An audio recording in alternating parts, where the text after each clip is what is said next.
1912 সালের 10 এপ্রিল বিশ্বের সবচেয়ে বিলাসবহুল জাহাজ টাইটানিক যখন প্রথম যাত্রায় রওনা হয়, কেউ জানতো না সেটাই হবে তার শেষ যাত্রা। আজ আমরা ফিরে যাচ্ছি সেই বরফ ঠান্ডা রাতের দিকে, যেখানে অহংকার, ভুল আর ভাগ্যের মিলনে সৃষ্টি হয়েছিল ইতিহাসের সবচেয়ে বড় সমুদ্র বিপর্যয়। চলুন আর দেরি না করে শুরু করা যাক। ঘটনাটি হলো 10 এপ্রিল 1912 সালের। আরএমএস টাইটানিক পৃথিবীর সবচেয়ে বড় এবং সবচেয়ে বিলাসবহুল জাহাজ ছিল, আর তখনকার যুগে সবচেয়ে বড় জাহাজ হিসেবে তারা প্রথম যাত্রায় বের হয়। এই জাহাজ সাউথহ্যাম্পটন, ইংল্যান্ড থেকে নিউ ইয়র্ক যাচ্ছিল এবং এর ভেতরে সব ধরনের মানুষ ছিল, বড় বড় শিল্পপতি এবং অভিনেতা থেকে শুরু করে অভিবাসীরা পর্যন্ত, যারা আমেরিকায় যাচ্ছিল একটি ভালো জীবনের খোঁজে। এই জাহাজের কমান্ড সামলাচ্ছিলেন 62 বছর বয়সী সিনিয়র একজন ক্যাপ্টেন। তার নাম ছিল এডওয়ার্ড জন স্মিথ। যাত্রীদের মধ্যে এবং গণমাধ্যমেও অনেক উত্তেজনা ছিল এই টাইটানিক জাহাজ সম্পর্কে। শুধু একটি পৃথিবীর সবচেয়ে বড় জাহাজই ছিল না এটি, বরং এটি ছিল দৈর্ঘ্যে 269 মিটার এবং 50 মিটারেরও বেশি উচ্চতা ছিল এই জাহাজের। এই জাহাজে যে বিলাসী প্রযুক্তি ব্যবহার করা হয়েছে তা নিঃসন্দেহে অভূতপূর্ব। সে সময়ে এটি তৈরিতে খরচ পড়েছিল $7.5 মিলিয়ন। যদি মূল্যস্ফীতি হিসেব করা হয় তাহলে এটি আজকের দিনে প্রায় $400 মিলিয়ন সমান। এই জাহাজের ভেতরের সুবিধা এবং সাজসজ্জা এমনই ছিল যে এই জাহাজ কোনো 5 তারকা হোটেলের চেয়ে কম ছিল না। স্টেইন গ্লাসের জানালা এবং নেট কাঠের প্যানেলিং, সাথে দুটি বড় বড় গ্র্যান্ড সিঁড়ি, একটি হিটেড সুইমিং পুল, তুর্কি বাথরুম, বৈদ্যুতিক বাতি, একটি জিম, একটি স্কোয়াশ কোর্ট, 4টি রেস্তোরাঁ, 2টি বার এবং একটি লাইব্রেরি ছিল এই জাহাজের ভেতর। এছাড়াও যে ধরনের নিরাপত্তা বৈশিষ্ট্য ব্যবহার করা হয়েছিল তা আশ্চর্যজনক। নিঃসন্দেহে টাইটানিক তৈরি করার সময় এই জাহাজকে অসাধ্য মনে করা হতো। এটি এমন একটি জাহাজ যা কখনো ডুবতে পারবে না, এতটাই নিরাপদ ছিল। হোয়াইট স্টার লাইন ছিল এই কোম্পানির নাম, যারা টাইটানিক তৈরি করেছিল। এই কোম্পানির vice president Philip S Franklin এত আত্মবিশ্বাসী ছিলেন যে তিনি জনসমক্ষে এসে এটাও বলেছিলেন যে এই জাহাজ কখনো ডুববে না। কিন্তু টাইটানিকের প্রথম যাত্রা থেকে মাত্র 2 দিন পর 12 এপ্রিল 1912-তে টাইটানিক তার প্রথম বিপদের মুখোমুখি হয়। অর্থাৎ যখন টাইটানিক আটলান্টিক মহাসাগর অতিক্রম করে আমেরিকার দিকে যাচ্ছিল, তখন সেখানে বরফের অস্তিত্ব ছিল। বড় বড় বরফের পাহাড় ছিল, আইসবার্গ, যা জাহাজের জন্য ভীষণ বিপজ্জনক। সমুদ্র পার হওয়া জাহাজগুলো প্রায় সময়ই আশেপাশের জাহাজগুলোর সাথে রেডিওর মাধ্যমে যোগাযোগ রাখত। বলা হচ্ছিল এই এলাকায় অনেক বরফ আছে, সতর্কভাবে এগোতে হবে। এই সতর্কবার্তা পাওয়ার পরে টাইটানিক তার কোর্স 2 বার পরিবর্তন করে, কিন্তু গতি কমায় না। 21.5 নট, যা প্রায় 40 কিমি প্রতি ঘন্টা, এত দ্রুতই জাহাজ এগোতে থাকে। এরপর 1912 সালের 14 এপ্রিল আরো 7টি বরফ সতর্কবার্তা পাওয়া যায়, কিন্তু ক্যাপ্টেন স্মিথ এবং তার ক্রু এই সতর্কবার্তাগুলো উপেক্ষা করে। এত সতর্কবার্তা পাওয়ার পরেও টাইটানিকের গতি কমানো হয়নি। সূর্য ঢলে আসে, রাত হয়, তাপমাত্রা কমে যায়। 14 এপ্রিলের রাতে বিশেষভাবে চাঁদও ছিল না, মুনলাইটও নেই, আর তাই দৃশ্যমানতা খুব কম ছিল এই রাতে। জাহাজের উপরে একটি ক্রোজ নেস্ট থাকে, একটি ছোট প্ল্যাটফর্ম যা একটি উচ্চতায় থাকে, তাকে লুক আউট পয়েন্ট বলা হয়, যেখানে কেউ বসে সবসময় নজর রাখে সামনে কি আসছে। প্রচন্ড ঠান্ডা বাতাস বয়ে যাচ্ছে রাতে, এবং ঠান্ডার কারণে চোখে জল আসা শুরু করে, যা আরো কঠিন করে দেয় সামনে দেখতে। রাত 11:39 ফ্রেডরিক ফ্লিট নামের একজন ব্যক্তি ক্রস নেস্টে বসে। হঠাৎ তিনি সামনে দেখেন একটি বড় বরফের পাহাড়, একটি আইসবার্গ এসেছে। তিনি এই দৃশ্য দেখার পরে দ্রুত 3 বার ঘন্টা বাজান, যাতে নিচে থাকা মানুষরা শুনতে পারে। তারপর ফোন করে সাথে সাথে অফিসারদের ব্রিজে জানান, চিৎকার করে বলেন, আমাদের সামনে একটি বড় বরফ আছে। ফার্স্ট অফিসার উইলিয়াম ব্রিজের এই নির্দেশনা শুনে ইঞ্জিন রুমে গিয়ে বলেন জাহাজকে বাম দিকে মোড়াতে, কিন্তু দুর্ভাগ্যবশত অনেক দেরি হয়ে গেছে। সে সময় মাত্র 1 মিনিট পরে রাত 11:40 সংঘর্ষ ঘটে। অন্যদিকে খেয়াল করলে দেখা যায় আইসবার্গটিও ছোট ছিল না, দৈর্ঘ্যে প্রায় 200 থেকে 400 ফুট, একটি ফুটবল ফিল্ডের সমান বলা যায়। উচ্চতায় এটি ছিল ক্রোস নেস্ট পর্যন্ত। বিজ্ঞানীরা অনুমান করেছেন এই আইসবার্গের ওজন প্রায় 1.5 মিলিয়ন টন। আইসবার্গের সাথে সংঘর্ষ হয় টাইটানিকের ফ্রন্ট রাইট সাইডে। প্রায় 10 সেকেন্ড ধরে জাহাজ আইসবার্গের সাথে ঘষাঘষি করে।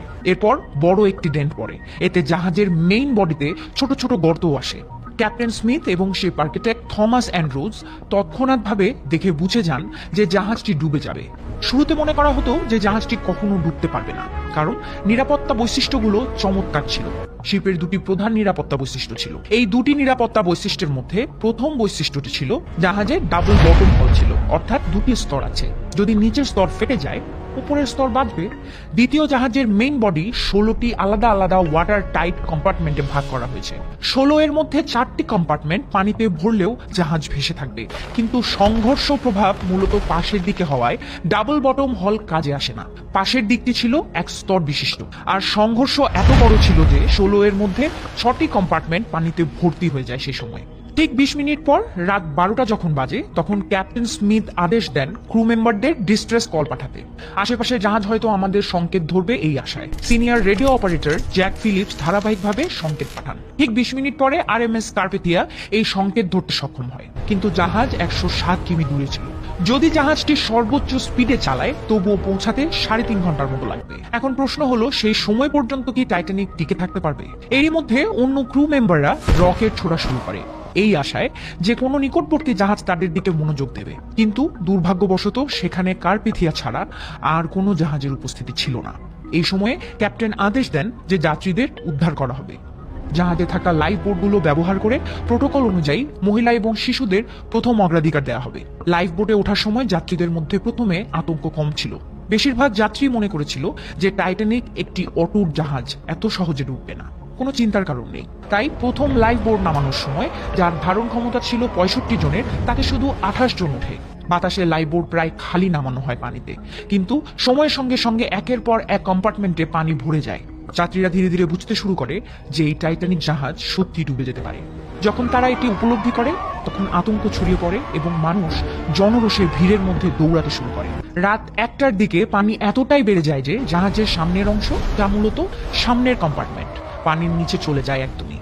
ফলে জাহাজের পেছনের অংশ পানির বাইরে উঠে আসে, সেই সাথে প্রোপেলারও পানির উপরে উঠে আসে। পরিস্থিতি আরো হুঙ্কার হয়ে ওঠে। মানুষ লাইফ বোটে ওঠার জন্য লড়াই করতে থাকে। লাইফ বোটের সংখ্যা তখন খুবই কম ছিল, জাহাজে মাত্র 20টি লাইফ বোট ছিল। আর এই অবশিষ্ট থাকা লাইফ বোটে মোট 1200 জনকে তোলা সম্ভব ছিল, কিন্তু জাহাজে প্রায় 2200 জন যাত্রী ছিল। রাত 2:05 সময়ে শেষ লাইফ বোট নামানো হয়, কিন্তু তখনও 1500 জন মানুষ জাহাজে ছিলেন। কিছু মানুষ লাইফ বোটে ওঠার চেষ্টা করছিল, কিন্তু কিছু মানুষ নিজেদের ভাগ্য মেনে বসে থাকলো। প্রায় 2 ঘন্টা 20 মিনিট নাগাদ জাহাজ দুভাগে বিভক্ত হয় এবং ধীরে ধীরে ডুবে যায় 3 ঘন্টারও কম সময়ে।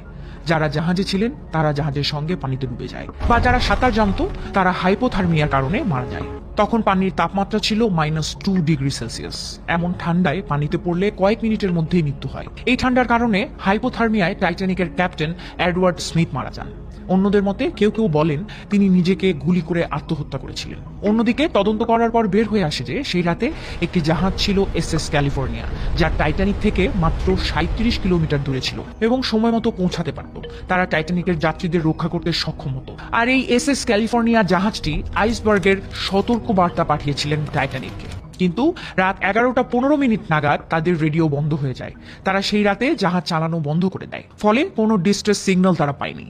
টাইটানিকের যাত্রীরা দূর থেকে এসএস ক্যালিফোর্নিয়া দেখতে পেয়েছিল এবং রকেট ছোড়ার পর ক্যালিফোর্নিয়া সাহায্যের জন্য পৌঁছায়নি। পরে জানা যায় তাদের ক্যাপ্টেন স্টেইনলি লর্ড রকেটগুলোকে গুরুত্ব দেননি সেই সময়।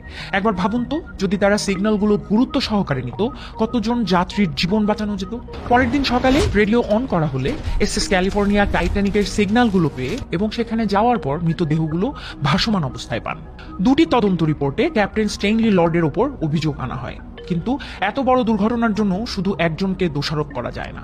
অন্যান্য অনেক ভুল ছিল, যেমন লাইফবোটের সংখ্যা পর্যাপ্ত ছিল না এবং সেফটি ড্রিলও করানো হয়নি জাহাজে, এবং টাইটানিকের ক্যাপ্টেন স্পিড কমাতে রাজি হয়নি। স্টিয়ারিং হুইলে থাকা স্টিয়ারম্যান রবার্টকে আইসবার্গের সতর্কবার্তা দেয়া হলেও তিনি ভুলভাবে জাহাজটি ডান দিকে ঘোরান, যা পরবর্তীতে টাইটানিককে বিপদের দিকে নিয়ে যায়। ব্রুস নামের একজন, যিনি চেয়ারম্যান এবং ম্যানেজিং ডিরেক্টর ছিলেন টাইটানিকের, এবং দুর্ঘটনার সময় তিনি চাপ সৃষ্টি করেছিলেন দ্রুত চালানোর জন্য জাহাজ, কারণ কোম্পানি তাদের রেপুটেশন বজায় রাখতে প্রথম যাত্রায় 6 দিনে নিউ ইয়র্কে পৌঁছাতে চেয়েছিল। পরবর্তীতে 1914 সালে আন্তর্জাতিক সমুদ্র নিরাপত্তা চুক্তি তৈরি হয়। লাইফবোটের সংখ্যা প্রতিটি যাত্রীর জন্য যথেষ্ট হতে হবে, এমন নিয়ম প্রবর্তিত হয়। টাইটানিক ডুবে যাওয়ার 70 বছর পর 1985 সালে রবার্ট ব্যালেট এবং একজন ফরাসি সমুদ্রবিদ টাইটানিকের ধ্বংসাবশেষ আবিষ্কার করেন। টাইটানিকের দুভাগ 3800 মিটার গভীরে এবং একে অপর থেকে 600 মিটার দূরে ছিল। আজ 110 বছর পরেও টাইটানিকের ধ্বংসাবশেষ সমুদ্রের নিচে রয়েছে। ব্যাকটেরিয়া এবং অন্যান্য জীবাণু ধাতব কাঠামো খাচ্ছে। অনুমান করা হচ্ছে 2030 সালের মধ্যে পুরো জাহাজ সমুদ্রের তলায় নষ্ট হয়ে যাবে। বন্ধুরা, আজকের এই এপিসোড থেকে আমরা একটা জিনিসই শিখতে পাই, সেটা হচ্ছে অসম্ভব রকম অহংকার কখনোই মানুষ জাতির জন্য ভালো নয়, এবং এই প্রকৃতির এগেনস্টে গিয়ে কোনো কিছু নিয়ে সফলতা আশা করা বোকামি ছাড়া আর কিছু নয়।